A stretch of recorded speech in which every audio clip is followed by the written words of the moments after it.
And welcome to WBOC News at 6. It's 8 days to Election Day, and there are reports of issues at Maryland polls. Right. The State Board of Elections says there have been reports of people voting for one candidate and the machine displaying a different candidate.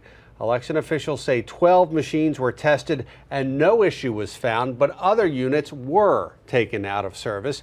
Larry Hogan's campaign, the Republican candidate for governor, says the vote flipping happened in 9 counties during the early voting season thanks to calibration issues.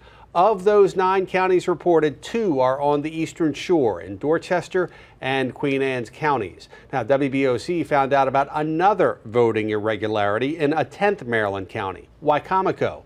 Bill Mitch joins us in the Newsplex with more. And Bill, Sunday at the Wicomico Youth and Civic Center, a woman was unable to select a candidate she wanted to vote for on the touchscreen voting machine. Steve, Board of Election officials told us today when the woman would touch one particular candidate on the screen, the opponent's name would be selected. Now, it appears to be a one-time issue with this particular machine, but election judges say they are closely monitoring it for any other problems and encourage voters to speak up if something goes wrong.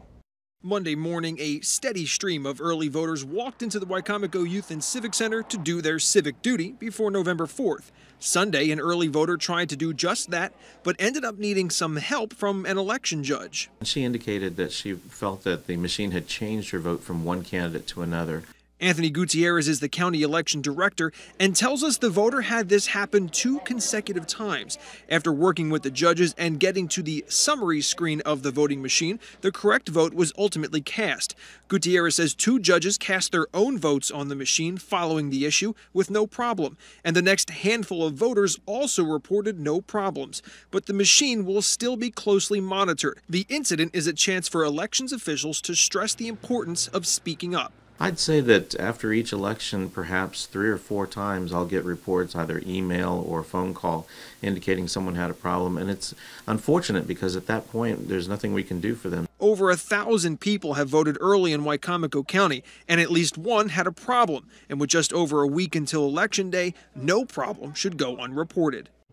Board of Elections officials tell us if the machine showed any problems after the initial issue, it would have been taken out immediately. And because there were no other reported problems with this machine and the problem the voter had could not be replicated, the Wicomico County Board of Elections is not going to call this irregularity a calibration issue.